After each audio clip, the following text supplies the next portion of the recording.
어이가 없어도 듣고 순종해요 라는 제목으로 여러분과 말씀을 나누도록 할게요. 어이가 없어도 듣고 순종해요. 옛날 시리아라고 하는 나라에, 여기 지도에는 아람, 옛날에는 아람이라고 불렸었는데 시리아, 아람이라고 하는 나라에 전쟁을 아주 잘하는 유능한 군대 사령관 나만 장군이 살고 있었어요. 근데 자기가 나병에 걸렸어. 저럴 때 이제 썩어 들어가기 시작할 거야. 그런데 그때 때마침 전쟁 포로로 북이스라엘에서부터 끌려와서 나만 장군 집에서 종살이를 하던 어린 여종이 이 사실을 알게 되었는데요. 어린 여종은 나만 장군의 아내한테 이렇게 말했어요. 주인님, 북이스라엘 사마리아 지역에 능력이 뛰어난 예언자가 한 명 있어요. 그 사람한테 찾아가면 장군님의 병이 반드시 나을 거랍니다. 이 말을 들은 아내는요, 여종의 말을 남편 나만 장군에게 전해주었고요. 이에 나만 장군은 지푸라기라도 잡는 심정으로 시리아의 왕 자기의 임금에게 찾아가서 폐하, 북이스라엘 땅에 저의 나병을 고쳐줄 신통한 예언자고 있다고 합니다. 하오니 이스라엘에 다녀올 수 있도록 허락해 주십시오 라고 말했는데요. 나만 장군의 이 말에 시리아의 왕은요, 북이스라엘의 왕에게 편지를 쓰기 시작했어요. 이렇게 말이죠. 북이스라엘의 요람 왕이시여, 내가 이 편지와 함께 나의 신하 나만 장군을 보냅니다. 비록 그가 전쟁에서 북이스라엘의 수많은 젊은이들을 죽인 원수일지 모르겠으나 저에게는 없어서는 안 될 아주 소중한 신하입니다. 그러니 지난날의 노여움은 잠시 거두시고 부디 제 부하 나만의 나병을 고쳐주시기를 간곡히 부탁드립니다. 자, 이렇게 해서 시리아 왕의 허락을 받은 나만 장군은요, 왕의 편지와 함께 은 10달란트 그리고 금 6,000개를 가지고 북이스라엘의 왕 요람을 찾아갔어요. 그리고는 시리아 왕의 편지를 요람 왕에게 건네주었죠. 그런데 이게 무슨 일이에요? 시리아 왕의 편지를 읽은 요람 왕이 글쎄 자기의 옷을 막 잡아 찢는 건 아니겠어요? 이렇게 말하면서요. 망했어. 아니 내가 사람을 죽이고 살리는 신도 아니고 어떻게 나병을 고칠 수 있단 말이냐? 대간절 우리 북이스라엘 땅에 과연 누가 이 나병을 고칠 수 있단 말이야? 이것은 분명 함정이다. 나만의 병을 고쳐주지 못하면 그것을 구실 삼아 우리 북이스라엘에 다시 쳐들어오려는 함정만이다. 자, 이와 같은 왕의 전류에 온 나라가 겁을 집어먹게 되었어요. 그리고 이 소식은 사마리아에 살고 있던 엘리사의 귀에까지 들어가게 되었죠. 이에 엘리사는요, 요람 왕에게 사람을 보내 이렇게 말을 전했는데요. 폐하, 엘리사 선지자께서 왕에게 말씀하시기를 어찌하여 겁을 집어먹고 계십니까? 그러지 말고 나만 장군을 저 엘리사에게 보내주십시오. 제가 그의 나병을 고쳐서 이스라엘의 위대하신 여호와 하나님의 예언자가 살고 있음을 그에게 똑똑히 알려주겠습니다 라고 저희 주인님께서 말씀하셨습니다. 엘리사의 이 말에 요람 왕은요, 그 즉시 나만 장군을요 엘리사의 집으로 보냈는데요.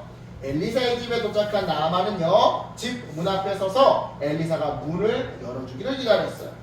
하지만 엘리사는 적국의 국방부 장관인 나만에게 나와서 인사하기는커녕 나와보지도 않고 하인을 보내, 어린 하인을 보내 대신 말을 전달했는데요.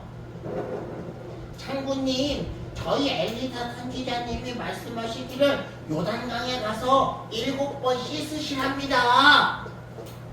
자, 이처럼 하인을 통해 엘리사의 말을 전해드린 나만은요, 순간 엄청나게 화가 났어요.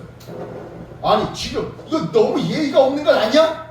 아무리 나라의 원수라고, 철천지 원수라고 하더라도 엄연히 이웃나라의 국방부 장관인데 지금이라도 내 명령 한마디에 시리아 군대가 출동해서 북이스라엘을 쑥대밭으로 만들 수 있는 사람한테 정중히 나와 고개를 숙이기는커녕 얼굴 한번 내비치지도 않고 하일시켜 말을 전해?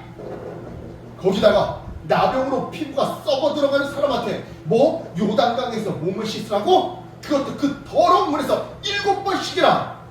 나의 조국 시리아에는 강물이 없어서 내가 여기까지 찾아온 줄로 아는 거야? 이거 사람을 무시해도 너무 무시하는 거 아니냐고.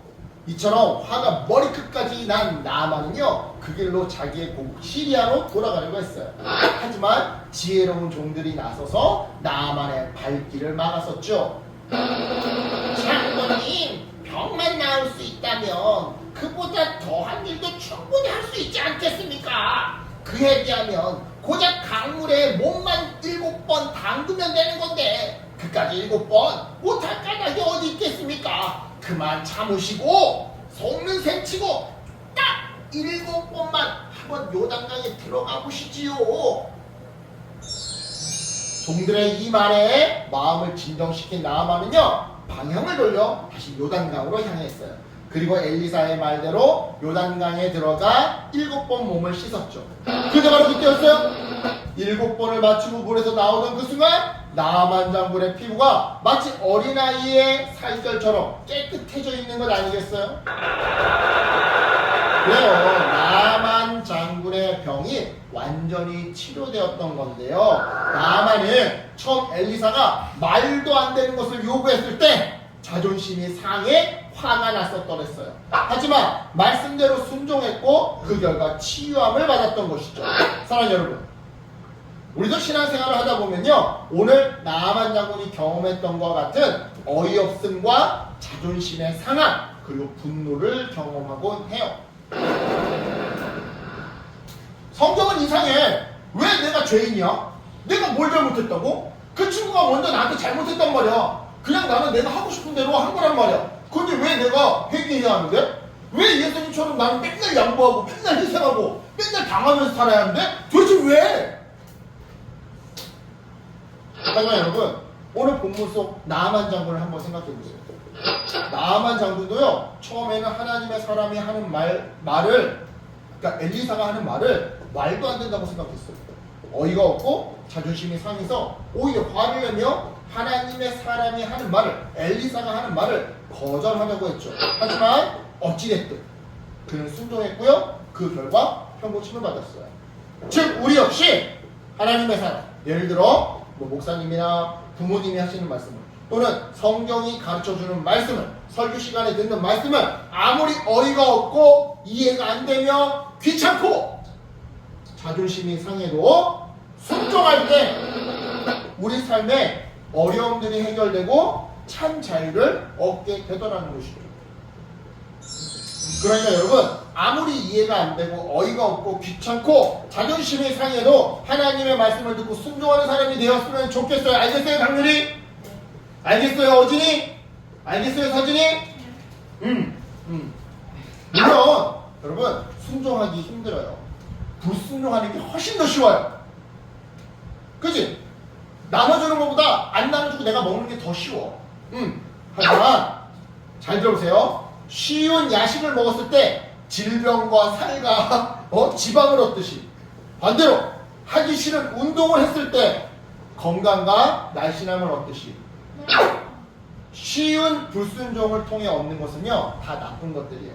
반면에 힘든 순종을 통해 얻는 것은 다 좋은 것들이죠. 그러니까 여러분 이 말씀을 기억하면서 이번 한 주 여러분 말씀에 순종하는 저와 여러분 되기를 축복해요. 기도하고 찬양하고 큐티 열심히 하고 나눠주고 양보하고 희생하고 거짓말하지 말고 정직하게 성실하게 숙제 열심히 하고 선생님 말씀 잘 듣고 그래서 여러분 삶의 문제를 해결받고 참 자유를 누리는 나아만 장군처럼 병에서 자유함을 얻는 삶의 고통과 문제에서 자유함을 누리는 저와 여러분 우리 모두가 되기를 예수님의 이름으로 축복합니다. 아멘. 기도할게요. 하나님 오늘 말씀을 다시 한번 우리가 떠올려 봅니다.